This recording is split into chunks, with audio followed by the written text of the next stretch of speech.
Welcome back, my big noise crew. As you guys know, or maybe some of you don't know, last month would have been the month that I was due to have my baby Aaron. I just happened to be watching a video short today on Facebook and came across his mom that was telling her story about what happened to her when she lost her child.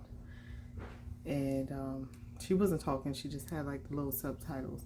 But anyway, so it actually prompted me to go ahead and tell my story when it comes to my little baby boy, Aaron Newton, whom I lost June the 19th, 2024, which was this year. I just talk about my journey when it came to carrying him, because as y'all know, I had documented it while I was pregnant, but after I lost him during the grieving stage, I didn't say anything else to you guys about him. So a lot of people were at loss of what happened. She literally was just pregnant and now she lost the baby. Well, my baby boy Aaron, he had Trisomy 18.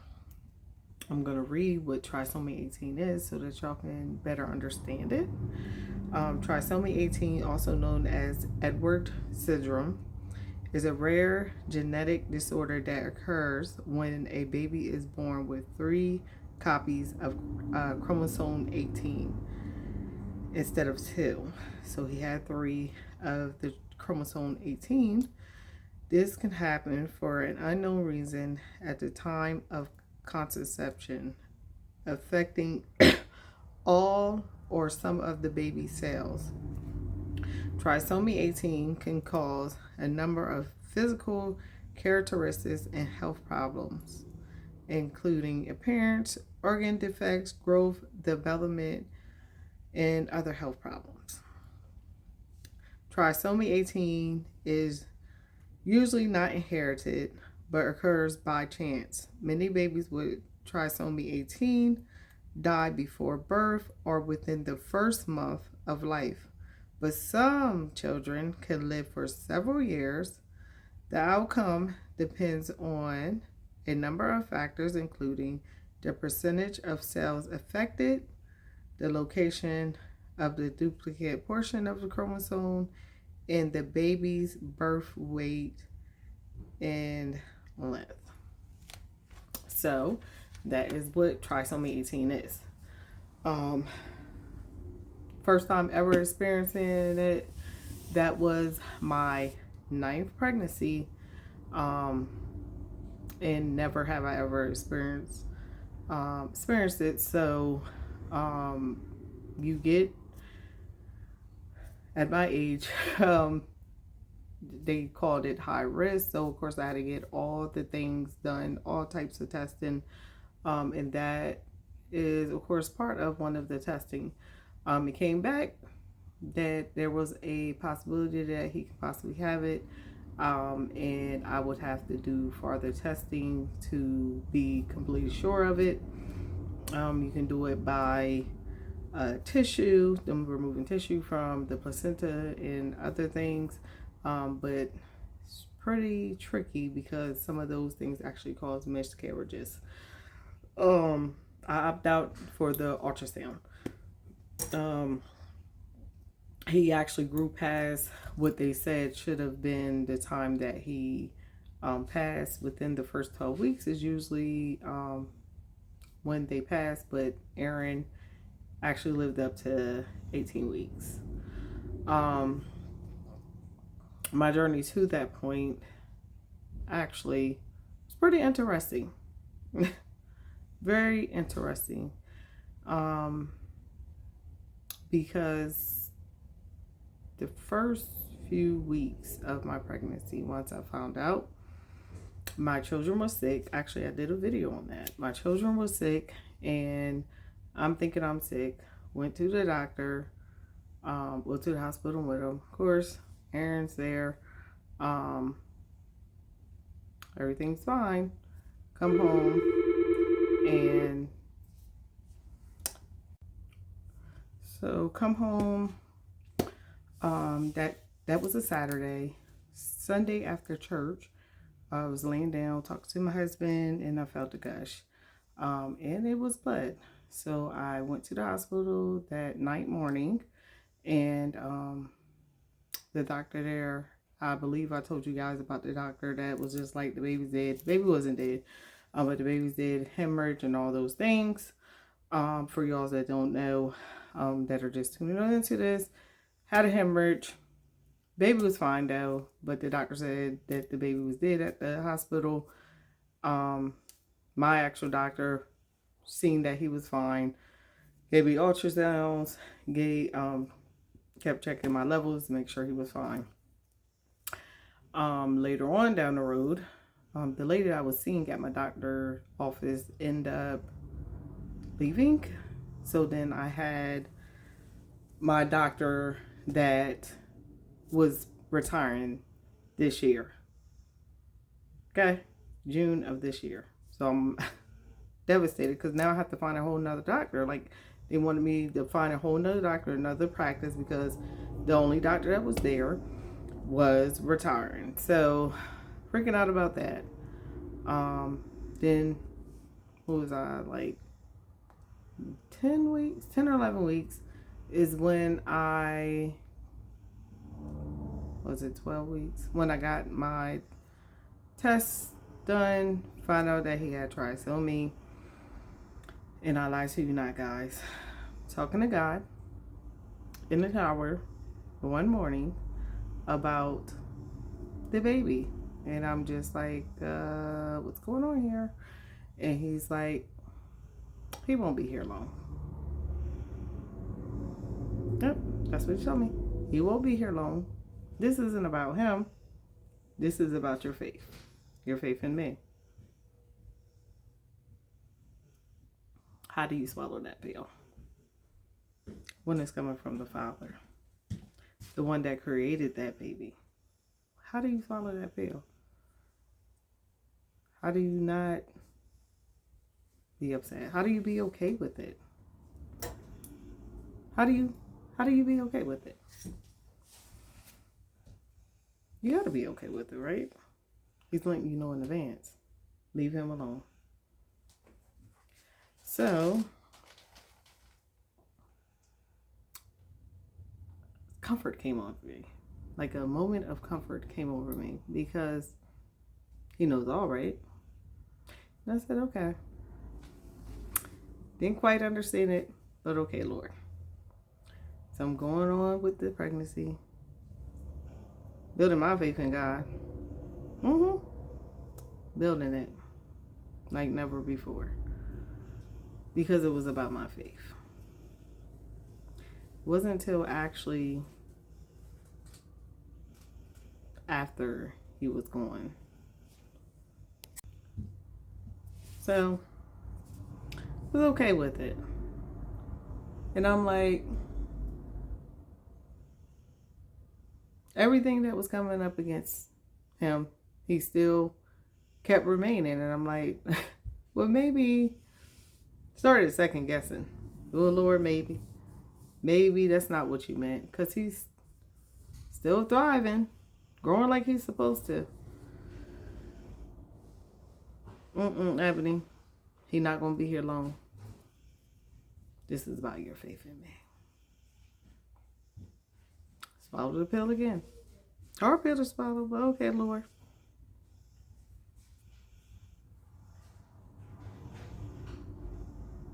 And I'm just like going through the motions. Not terrible emotions, like, this is crazy. It took this. And I'm carrying this baby, knowing that he ain't gonna be here that long. Not knowing when though, because he just was still growing. And having faith. Believing that what he said. It's about my faith. So I'm like, it was so many faith makers that came along the way. But I kept believing him. I kept believing God. And I'm just like, okay, my faith is growing. Is that why the baby still remain?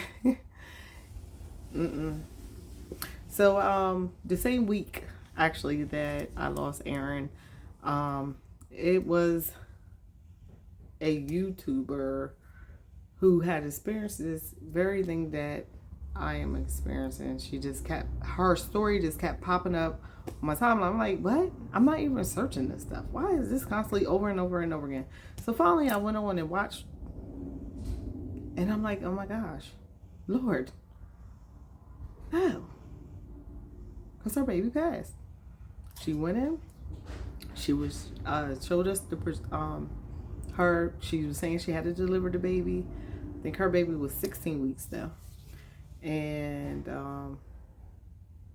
she showed us the little thing they put her baby in and everything.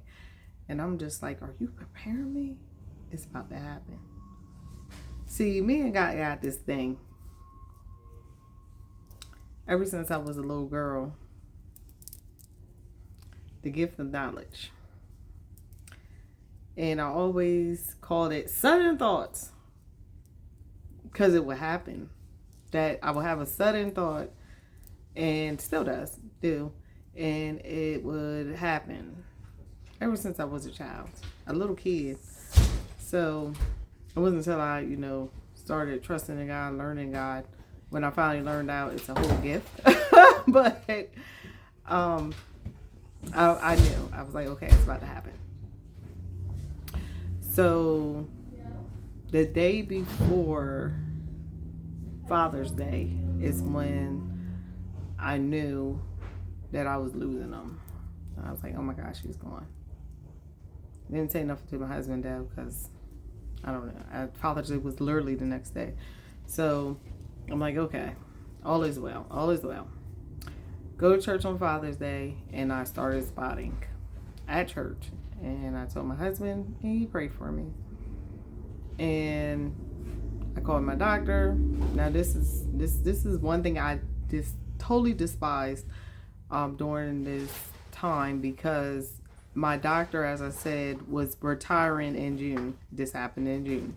So he did a lot of just pushing me off to the side, telling him my concerns, like all the way up till that day. I kept telling him my concerns, and he was kind of like dismissive about it. He didn't care how I felt, what I felt. He just was very dismissive. Don't be a doctor if you can't doctor. It's how I feel, because especially during that time, that was a very sensitive moment for me. Being that I've always delivered my children full term, no problems, no things. But because you were retiring, you put me off on the back burner. But there's a greater person who listened to all my needs during that time, and his name is Jesus.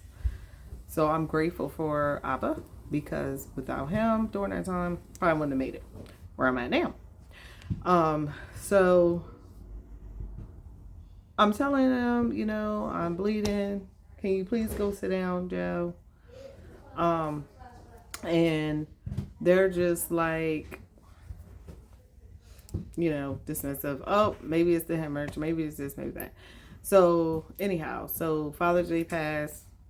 Monday comes. Actually, I made a video of me that morning, and they were finally telling me to go to the hospital. Get to the hospital, and me and my husband get to the hospital, and they're like, your blood pressure is skyrocketing. Nothing new, y'all. My blood pressure was like that for maybe a year or some change. Yes, it was high. Yes, it was stroke level, because I have an issue with this arm here that caused me to be in pain, which causes me to have high blood pressure, guys. So there's nothing new to me, right? So the doctors are freaking out, because they're like, your blood pressure is at this and I'm just like, okay. They're like, do you know you can have a stroke at any minute? No, I don't know that, because my God is greater, and he's carried me this far. And no, I will not have a stroke because of my body being able to operate in such a high level. you know. So, they're freaking out and stuff about that. So the doctor that I had, Lord bless her. Bless her, because this lady every 15 minutes was freak. So she's just freaking out. She's like, oh my gosh, is that this? And my husband's just looking like, oh my gosh. So she started the IV, started giving me medicine to try to lower my blood pressure. That's not what I was there for, but so every 15 minutes she's giving me different blood pressure meds. Oh, this is not working. Oh, this is, girl, almost took me out of here messing with her, because she gave me so. And I'm like, dude, like, my body is not used to, I don't take medicine. Okay, I am very much live off the land. If I got a cold, elderberry syrup type of lady. You can't just be pumping all these meds, and I'm telling you now, when you still doing it, huh? So, it was very traumatic because of that. So, another nurse comes in to do what I actually came there to do, was check on the baby. And she thought she found the heartbeat, but that was my heartbeat. And she was like, oh, the baby moved. And she's struggling, trying to find his heartbeat again. And she couldn't find it. She was like freaking out. So then she has this other lady who's very, very good at what she does. Because what she did was she pressed on top here and went just like this. And those that have babies know that once this is, you can feel, all the uterus and things there. That's why they do it, to make sure everything is going back to where after a baby, everything's supposed to come back. And, so that's why they rub that spot to make sure it's doing what it's supposed to do. As soon as she did that, it was like, yep, he's going. Because now my body was already getting into that state of baby's going, deliver, all the things, right? So when she did that, I already knew, and I was like, yep, he's going. So then they was like, we need to get an ultrasound tech in here. Just check the baby. So they give me an ultrasound, and I think this was the hardest part for me. Because of course, us moms, the first thing, I know I look for is the heart, the flutter. The flutter of the heart is like my favorite part of ultrasounds. Now, granted, you see their little legs kicking, their arms, but it's always the ultrasound, right? The heartbeat in the ultrasound. So that was literally the first thing I look for. I know the little dark space where where you will see the heart, but there was no flutter. So I look over, and my husband's just like, because Aaron, he was breached from the beginning all the way to the end. He was just sitting up. So he was still sitting like we're used to seeing him, but he was like up, slouched over, like up, but slouched over.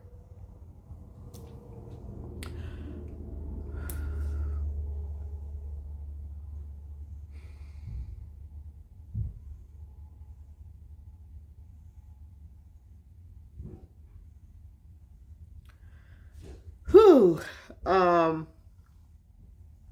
So he was up, slouched over, and my husband, I think this is what tore me apart. When my husband's like, oh, he's fine, there he is. My husband don't understand, now we had a lot of kids, but he just does not understand ultrasounds. So I look to the side at him, and I'm just like, babe, there's no heartbeat.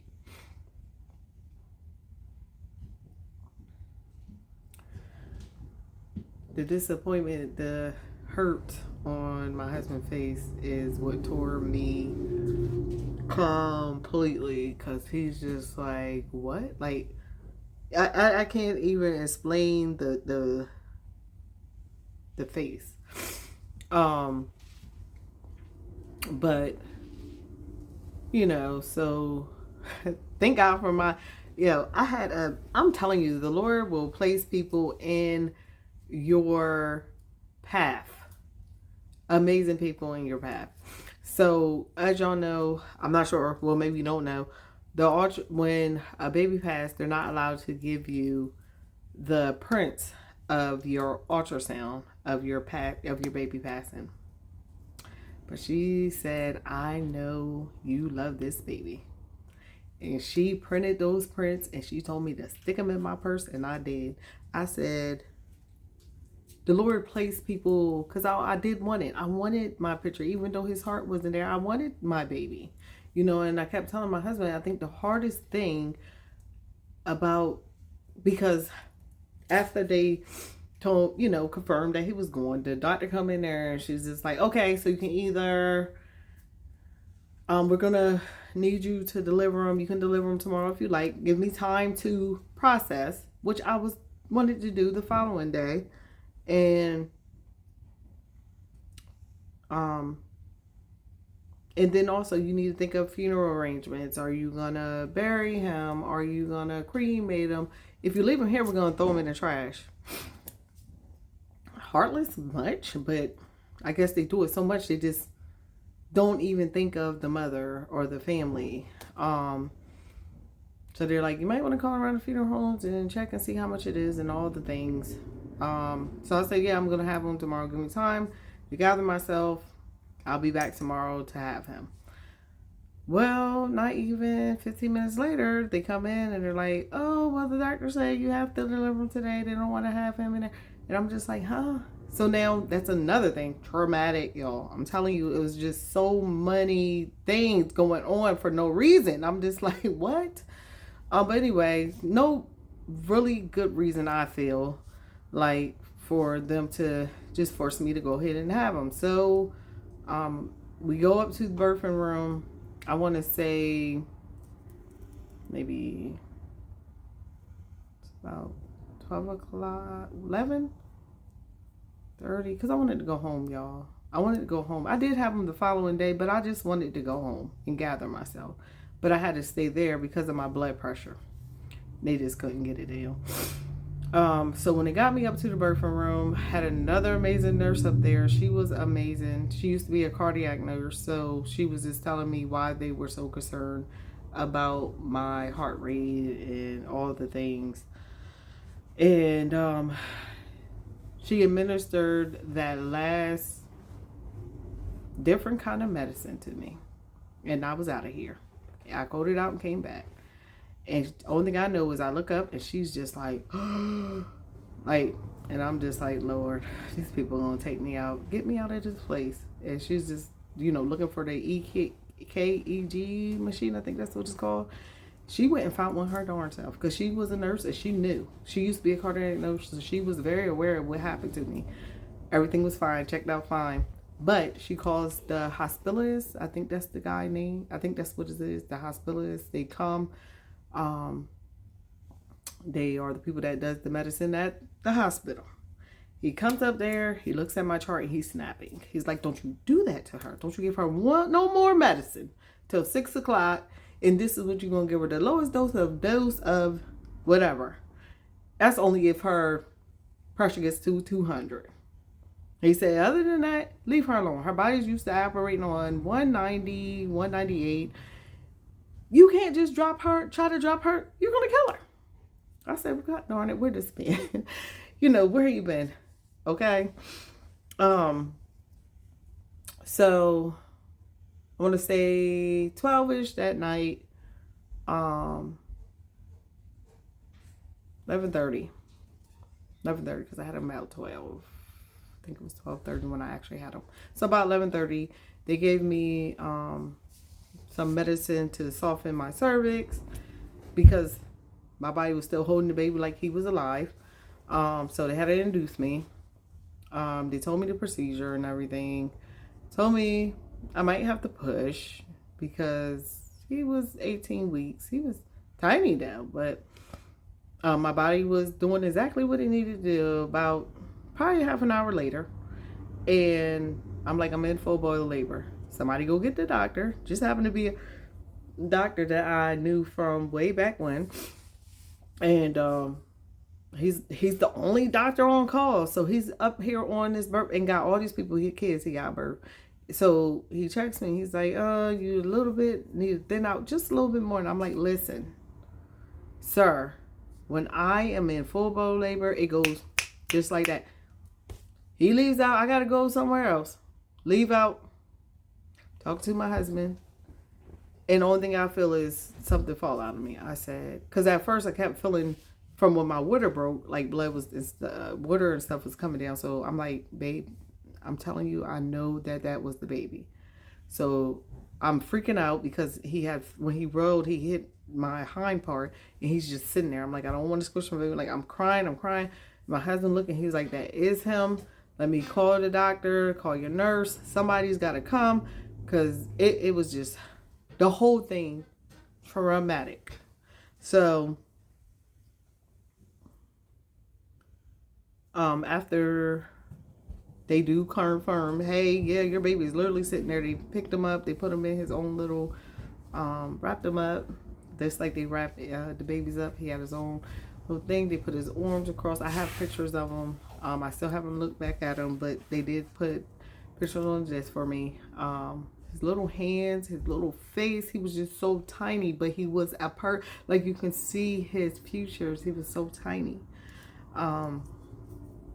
And so he was just so, he just held a special place, man. I'm just like, you fulfilled your purpose in such a short time, Aaron. For mommy, my faith now can't move me.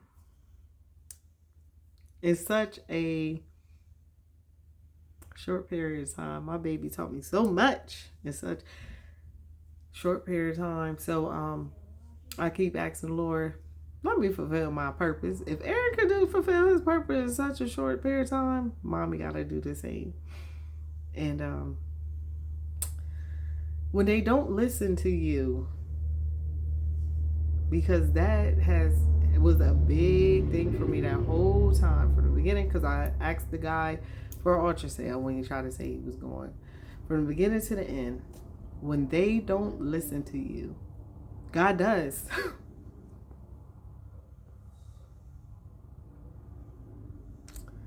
God does. Every single time. Even when I was about to deliver him, and I kept telling him, I was like, no, you can't keep giving me this medicine. My last cry out to God, I said, man, they not listening, Lord. Help me. And that's when she called the guy. When they don't listen, God does. God does. So in spite of what your not listening is, regardless who it is, and I'm not even just talking about doctors, people in your life that you love, that refuse to hear you.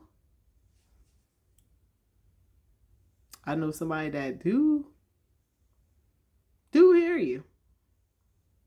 God hears us. They ain't gonna listen when they don't hear you. God does. Thank you guys for taking time out to listen to my story about my little guy, mommy's angel. And I pray that you have gotten something out of this, whether it was some education or some encouragement. Either way, you know what I always say. Don't be bitter. Don't be mean. Give someone a hug today. Have a blessed week, guys.